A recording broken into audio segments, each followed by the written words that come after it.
Big TV భక్తి సమాచారం WhatsApp ఛానల్లో జాయిన్ అవ్వండి. అన్ని విశేషాలు ఎప్పటికప్పుడు తెలుసుకోండి. శివశక్త్యాత్మకమైన శ్రీ విద్యని మనం చెప్పుకుంటున్నాం. ఈ శ్రీ విద్య చెప్పడం రెండు విధాలు. మంత్రము, యంత్రము, ఉపాసన వాళ్ళు ఇందులో ఉన్నారు చాలామంది, వారికి నమస్కారం. ఏ ఉపాసన లేకుండా భక్తిగా కూర్చున్న వాళ్ళు ఉన్నారు, వాళ్ళకు కూడా శ్రీ విద్యోపాసన జరిగిపోతుంది. మంత్రం పెట్టుకోవచ్చా ఇంట్లో అని చాలామంది అడుగుతూ ఉంటారు. ఒకటే ఆన్సర్, మంత్రం ఉంటే యంత్రం అంతే. ఇక్కడ మంత్రం లేనప్పుడు యంత్రం అనవసరం. అమ్మవారి రూపం విగ్రహం పెట్టుకోండి, తప్పులేదు. ఎందుకంటే ఆ విగ్రహంలో ఏముందో ఇందులో అదే ఉంది. ఇక్కడ మంత్రం యంత్రం కలిసి ఉంటాయి. మంత్రోపాసన ఉన్నవాళ్ళు గురువుల్ని ఆశ్రయించి తంత్రం తెలుసుకుని యంత్రాన్ని ఉపాసించాలి. అది ఉపాసన ప్రక్రియ. కానీ జ్ఞానానికి భక్తికి మంత్రం యంత్రం తంత్రం అక్కర్లేదు. అందుకే మంత్రగమ్య యంత్రగమ్య తంత్రగమ్య అనకుండా భక్తిగమ్య భక్తిప్రియ భక్తివశ్య అన్నారు ఇక్కడ. కానీ భక్తితో వివేకాన్ని ఉపయోగిస్తూ జ్ఞానాన్ని తెచ్చుకుని విశ్వమంతా శివశక్త్యాత్మకం, విశ్వమంతా శివశక్త్యాత్మకం, ఆఖరికి నా యొక్క పాదములు మొదలుకొని శిరస్సు వరకు అంతా శివశక్త్యాత్మకమే అని తెలియాలండి ఇక్కడ. అప్పుడు శివశక్తి తప్ప ఏమీ లేదు. ఏమీ లేదన్న నువ్వేమిటి, అది కూడా అందులోనే కలిసిపోయి అహం బ్రహ్మాస్మైంది. ఇక్కడ ఆ చిచ్చక్తితో ఉన్న బ్రహ్మమును తెలుసుకున్నట్టు అయింది. చిచ్చక్తితో ఉన్న బ్రహ్మం అనేది పొరపాటు మాటే. చిచ్చక్తితో ఉన్న బ్రహ్మం ఏమిటి? చిచ్చక్తియే బ్రహ్మము. అందుకే చిచ్చక్తి మాత్ర అని శంకరులు చిచ్చక్తి మాత్ర అన్నప్పుడు విడిగా రెండుగా చూడడం. శక్తితో ఉన్న శివుడు అదేమిటండి మాట, వాళ్ళు ఆవిడితో ఉన్న ఆయన. అసలు వాళ్ళిద్దరికీ వేరు లేదని చెప్పడానికి అర్ధనారీశ్వర తత్వం పట్టుకున్నారు. అప్పుడప్పుడు సరదాగా ఇద్దరు వేరువేరుగా ఉంటారండి ఇక్కడ అని చెప్తూ, ఈ నవవ్యూహంతో జగత్తును నడిపేటువంటి వారే నవావరణల్లో నిండిపోయిన శ్రీచక్ర స్వరూపంగా ఉన్నారు. ఇప్పుడు నవావరణలు ఏంటో తెలిసిపోయింది కదా అందరికీ.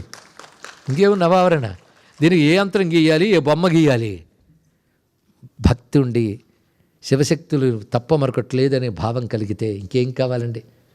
మొట్టమొదటి భక్తి ఎలా మొదలవుతుందంటే, ఉన్నదంతా శివశక్తులే, నేననేది లేదు, నా అహంకారం లేదు అంటట. ఉన్నదంతా శివశక్తులే, నీ అహంకారం లేదు. మరేం చేసావు? అర్పించేసావు.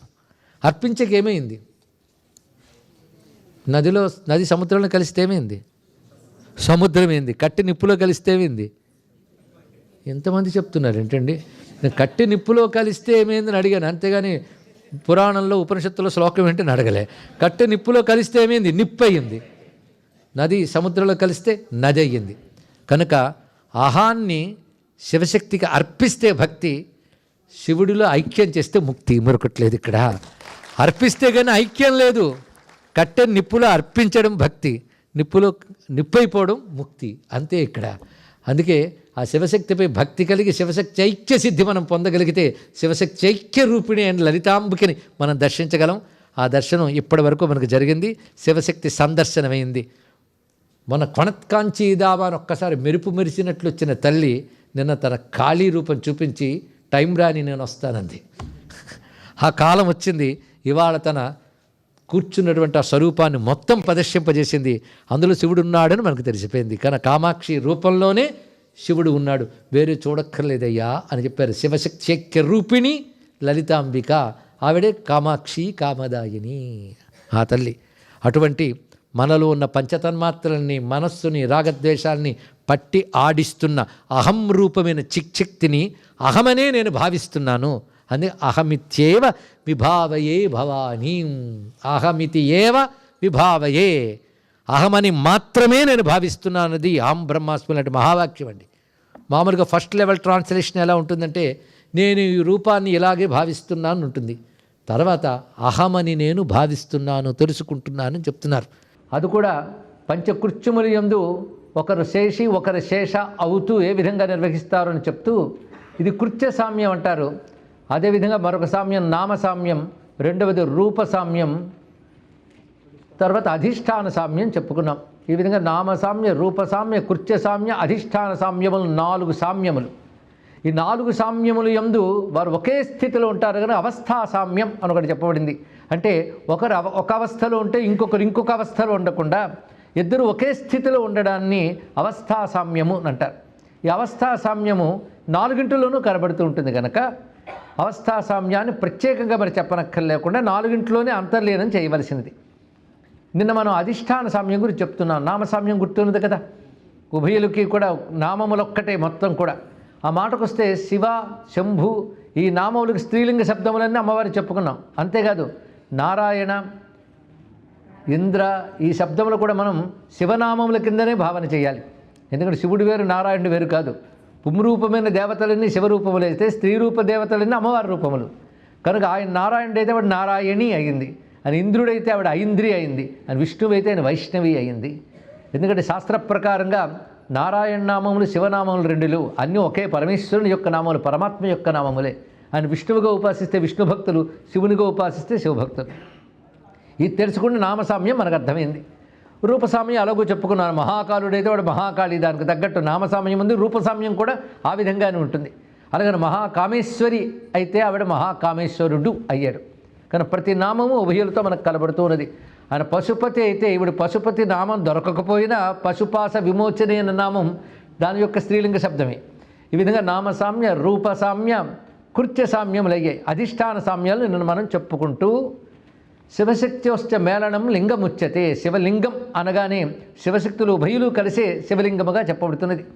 అది ఎటువంటి తత్వము అంటే ఈ చిచ్చక్తితో కూడిన పరమేశ్వర తత్వం శివలింగంలో వ్యక్తమవుతుంది. చిచ్చక్తి గుర్తుంది కదా, మామూలుగా చెప్పుకున్నామా, మరపురాని విధంగా 10 భాలు నాటేలా చెప్పుకున్నాం. కనుక చిచ్చక్తి ఇది ప్రధాన శక్తి, దాని నుంచే సర్వశక్తులు వ్యక్తమయ్యే గనక చిచ్చక్తిని మూలశక్తిగా మనం భావన చేస్తూ చిచ్చక్తితో ఉన్న శివుని లింగమనందు మనం ఆరాధన చేస్తున్నాం. కనుక లింగమనందు కూడా శక్తి సహిత శివుని ఆరాధిస్తున్నామని తెలుసుకోవాలి. ఇప్పుడు అధిష్టాన సమయంలో అమ్మవారిని ఆరాధించే అధిష్టానం ఏదంటే శ్రీచక్రం. ఈ శ్రీచక్రంలో అమ్మవారు ఎలా ఉన్నారో తెలుసుకునే ప్రయత్నం చేస్తున్నాం ఇప్పుడు. అయితే నేను ఎక్కువ టెక్నికల్ డీటెయిల్స్లోకి వెళ్ళట్లేదు, కానీ అసలు చెప్పకుండా వదలట్లేదు. ఒక శ్రీచక్ర స్ఫురణ మనస్సులో వచ్చేటట్టు చేస్తున్నాం. శ్రీచక్రం మీ అవగాహన ఉన్న వాళ్ళు గ్రహించవచ్చు, అవగాహన లేకపోయినా శ్రద్ధగా వింటే మనస్సులో శ్రీచక్రం లిఖించబడుతుంది. ఆ మాటకు వస్తే ఇక్కడ ఎంతమంది ఉన్నారో అన్ని శ్రీచక్రాలు ఉన్నాయని లెక్క తెలుసుకోండి. ప్రతి వ్యక్తి ఒక శ్రీచక్రమే. చక్రము అంటే ఒక సమూహము, శక్తి సమూహంతో అమ్మవారు ఉంటారు కనుక అది శ్రీ చక్రము అయింది. ఇక్కడ బ్రహ్మాండమంతా పెద్ద శ్రీచక్రం. బ్రహ్మాండంలో ఉన్న పిండాండాలన్నీ శ్రీచక్రాలే. మనలో చైతన్యం ఉంటేనే కదా మనం ఉండగలుగుతున్నాం. అచిద్రూపమైన శక్తి మనలో ప్రవహిస్తోంది, ప్రసరిస్తోంది. ఈ ప్రవాహము, ప్రసరణము రెండు ఒకటే అర్థము, ఫ్లో అని అర్థంలో తీసుకుంటాం. ఆ చిచ్చక్తి ఎక్కడెక్కడ ఫ్లో అవుతుంది అంటే ఎక్కడ ఫ్లో కావట్లేదని ప్రశ్నిస్తుంది ఇక్కడ.